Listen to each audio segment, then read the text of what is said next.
Good morning students. मैं आपको अंतर्राष्ट्रीय विपणन की महत्व बता रही थी और उसमें मैंने महत्व में आपको बताया कि हमारी इंडिविजुअल फर्म के लिए क्या क्या पॉइंट्स ऐसे हैं जो हम प्रॉफिट, अगर हम मुनाफा नहीं कमाएंगे, अगर हमारी खुद की आर्थिक स्तर नहीं बढ़ेगा या हमारी इंडिविजुअल फर्म के लिए हमें कोई अगर मुनाफा नहीं मिलेगा तो हम अंतर्राष्ट्रीय विपणन का जोखिम नहीं उठाएंगे और हम देशीय बाज़ार में ही अपने माल को बेचते रहेंगे। इसी क्रम को आगे बढ़ाते हुए 5th पॉइंट आता है आपका बढ़ती हुई क्रय शक्ति। जब आप अच्छा मुनाफा कमाएंगे, मैंने अभी आपको पिछली क्लास में ये लगातार समझा रही थी कि हम अपने देश में 5 रुपये में जो चीज़ बेचते हैं वो हम दूसरे देशों में 50 रुपये में बेचेंगे, तो मुनाफा कितने का हो गया? हमें कंपैरेटिवली कंपेयर करें अगर हम देशीय बाज़ार से तो 45 रुपये का। 5 रुपये में तो हमारे देश में बिक रहा था और हमें ज़्यादा मुनाफा कितने का हो रहा है? 45 रुपये ज़्यादा मिल रहे हैं। तो जब हमारी इनकम बढ़ेगी तो हमारी इंडिविजुअल फर्म की भी आर्थिक उन्नति होगी, हम ज़्यादा मशीनें खरीद पाएंगे, हम ज़्यादा कच्चा माल खरीद पाएंगे और वैसे ही हमारी खुद की क्रय शक्ति भी बढ़ेगी, हमारी फर्म की और हमारी। जब मेरा मुनाफा ज़्यादा होगा, विक्रय ज़्यादा होगा, तो नेचुरली क्रय शक्ति यानी कि रॉ मटेरियल, मैं पहले 10 मशीनों से काम चलाती थी, अब मेरा मुनाफा बढ़ा तो मैंने अगले ही लॉट में 40 मशीनें और ख़रीद ली। फिर उसके बाद मैंने मशीनें, वो भी पहले मेरे कपड़े बनाने की मशीनें मैनुअल हुआ करती थी, अब मैंने नई मशीनें ख़रीदी, मोटर ऑपरेटेड ख़रीदी। फिर मैंने अपने संसाधन बढ़ाए, मेरे लेबर पहले एक हॉल में बैठा करती थी, फिर मैंने उस हॉल को पूरा एसी भी लगवाया, उस हॉल में पानी की व्यवस्था अच्छी की, बिजली की व्यवस्था अच्छी की, संसाधन बढ़े। तो हम जब हमारी विक्रय बढ़ेगा तो हमारी यूनिट के लिए या हमारी फर्म के लिए क्रय शक्ति भी बढ़ेगी, तभी हम संसाधन जुटा पाएंगे और हम जैसे जैसे पिछली शताब्दी में अनेक देश विदेशी आधिपत्यों से मुक्त होकर आज़ाद हुए हैं। मैं बात कर रही हूँ, बहुत 3 तरह की कंट्रीज़ होती हैं, अविकसित, विकासशील और विकसित देश। तो विकसित देशों ने हमेशा से ही विकासशील या अविकसित देशों को अपने आधिपत्य में रखा है, यानी कंट्रोल में रखा है। वहाँ पर मैं स्वतंत्रता की बात नहीं कर रही हूँ, मैं वहाँ के उत्पादन की बात कर रही हूँ कि उत्पादन पहले जितनी भी अविकसित देश हैं या विकासशील देश हैं, वहाँ पर उत्पादन ज़्यादातर बाहर के विकसित देशों की कंपनियां खुद कर के बेचती थी, या तो आयात ज़्यादा था या वे खुद ही अपने देश में, हमारे ही देश में आकर उन्हीं के उत्पादन वो होती थी, फैक्ट्रीज़ होती थी और वो हमारे देश में आके ही उत्पादन करते थे।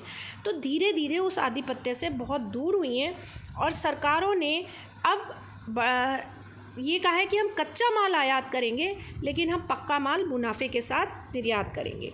निर्यात को बढ़ावा दिया है, तो उससे धीरे धीरे हमारी अर्थव्यवस्था क्या हुई है? मजबूत हुई है। और जब अर्थव्यवस्था देश की मजबूत होती है तो प्रति व्यक्ति आय भी बढ़ती है। प्रति व्यक्ति आय यानी हमारी खुद की सेल्फ इनकम। हम बात कर रहे थे, जब हम इंट्रोडक्शन कर रहे थे तो मैं आपको बता रही थी कि एक उदाहरण था कि एक ज़माना था, आपने देखा होगा, हमारे पापा मम्मी वगैरह पूरे घर में एक फ़ोन हुआ करता था। फिर धीरे धीरे मोबाइल आया तो पूरे घर में एक मोबाइल आने लगा। अब आज के समय में घर में अगर 5 लोग रहते हैं तो 5 लोगों के पास अलग अलग मोबाइल है। तो धीरे धीरे प्रति व्यक्ति आय बढ़ी है, तभी तो हम लोगों के पास सुविधाएं घर में जुटी हैं। आज हर कमरे में एसी होता है, आज हर कमरे में टीवी अलग अलग लगा हुआ होता है। तो ऐसे ही फर्म के लिए भी जैसे जैसे हमारा विक्रय बढ़ेगा, हमारा निर्यात अच्छा होगा, हमारा मुनाफा बढ़ेगा, तो हम अपनी व्यक्तिगत फर्म के लिए भी अच्छे संसाधन जुटा पाएंगे। फिर आता है विद्यमान क्षमता का पूर्ण उपयोग व विस्तार, यानी हमारी जो कैपेसिटी है, यानी जो मैंने अभी बता रही थी, इससे पहले वाले पॉइंट में मैंने आपको जो बताया कि हमारा जो प्रोडक्शन है वो हम उसको क्या करेंगे? बढ़ा सकेंगे। हमारी 10 मशीनें थी, हम मुनाफा ज़्यादा होगा तो हम उनको 40 करेंगे, 40 की 80 करेंगे। अगर हमें लगता है कि मशीनें हाथ से चलने वाली हैं तो हम उनको मोटर करेंगे। अगर हमारी मोटर से चलने वाली मशीनें हैं तो हम उनको कंप्यूटर से ऑपरेट होने वाली मशीनें बनाएंगे। अगर ऐसा लगता है कि पहले मैं एम्ब्रॉयडरी की मशीनें मेरे पास नहीं थी और मैं एम्ब्रॉयडरी का बाहर से करवाती थी, तो अब मैं क्या करूँगी, एम्ब्रॉयडरी की मशीन खुद ख़रीदूँगी और अपने यहाँ पर खुद ही कम लागत, तो नेचुरली प्रोडक्शन और हमारी कैपेसिटी या हमारे पास हमारा जो विस्तार है हमारे फर्म का, वो हम तभी कर पाएंगे जब हमारे पास डेवलपमेंट तभी हो पाएगा जब हम अच्छे से अच्छा निर्यात करेंगे। उपक्रम का विकास यानी अंडरटेकिंग। हमारी नियोजित अर्थव्यवस्था वाली देशों की सरकारें अपने आयातों में कमी लाने के लिए कई प्रकार के प्रतिबंध लगाती हैं, यानी कि वो कहती हैं कि जो कच्चा माल हमारे देश में उपलब्ध है उसको हम दूसरे देश से नहीं मंगाएंगे। सरकार के प्रतिबंध लगाने से ही ऐसा होता है कि हम अपने आयातों में कमी लाते हैं, क्योंकि सरकार का एक ही एम रहता है कि जितना हम कमी हमारे आयात में लाएंगे उतना ही हमारा निर्यात बढ़ेगा और हमारा स्वावलंबन बढ़ेगा। आपने देखा है कि हमारे कोविड-19 के बाद हमारे प्रधानमंत्री ने नारा दिया है आत्मनिर्भर भारत। तो ये एक बहुत अच्छा एग्जाम्पल है इस पॉइंट के लिए। आत्मनिर्भर भारत यानी हम क्यों दूसरे देशों से छोटा छोटा कच्चा माल मंगाएं, क्यों ना हम कच्चे माल को भी हम हमारे ही देश में विकसित करें, तो उपक्रम का विकास होगा। यानी कि ज़्यादा से ज़्यादा कच्चे माल की फैक्ट्रीज़ भी खुलेंगी, कच्चे माल का भी प्रोडक्शन हम अपनी ही फैक्ट्री के एक हिस्से में कर पाएंगे। तो इस कारण फर्में अपने निर्यात विक्रय को अधिकाधिक बढ़ाकर बहुमूल्य विदेशी मुद्राएं अर्जित कर सकती हैं। इसका एक भाग का उपयोग वे अपने उपक्रम की आवश्यक मशीनें, उपकरण, कच्चा माल, तकनीकी जानकारी के आयात में कर सकती हैं, आधारभूत, ताकि हमारा जो इंफ्रास्ट्रक्चर है, हमारा जो फैक्ट्री का डेवलपमेंट है इंफ्रास्ट्रक्चर, वो ज़्यादा से ज़्यादा बढ़े। आपने एक नाम सुना होगा ISO 9000, यानी कि सरकार एक तरह का सर्टिफिकेशन देती है कि आपकी कंपनी ISO 9000 या ISO 2001 है, तो आप ये एक सर्टिफिकेशन का मार्क है, ये आपको मिलता है, तो आपकी निर्यात के लिए आपको और ज़्यादा से ज़्यादा सब्सिडीज़ यानी कि और ज़्यादा से ज़्यादा सरकार की तरफ से रियायतें मिलती हैं। तो जब आपका उपक्रम अच्छा होगा तो आपको रियायतों में और रियायतें मिलेंगी और निर्यात में और आपको आसानी होगी, बढ़ावा मिलेगा और आपकी फैक्ट्री का आर्थिक स्तर बढ़ेगा तो आपका भी आर्थिक स्तर सुधरेगा। लास्ट पॉइंट है प्रेरणाओं का लाभ यानी इंसेंटिव्स यानी बेनिफिट्स ऑफ इंसेंटिव्स, यानी कि व्यक्तिगत फर्मों के लिए निर्यात विपणन का महत्व प्रेरणाओं के दृष्टिकोण से भी है। प्रत्येक देश की सरकार अपने निर्यातों को बढ़ाने के लिए अनेक प्रकार की प्रोत्साहन योजनाओं का घोषणा करती है। निर्यात किए जाने वाले अनेक उत्पादों पर सरकार करों में रियायत और नकद सहायता देती है।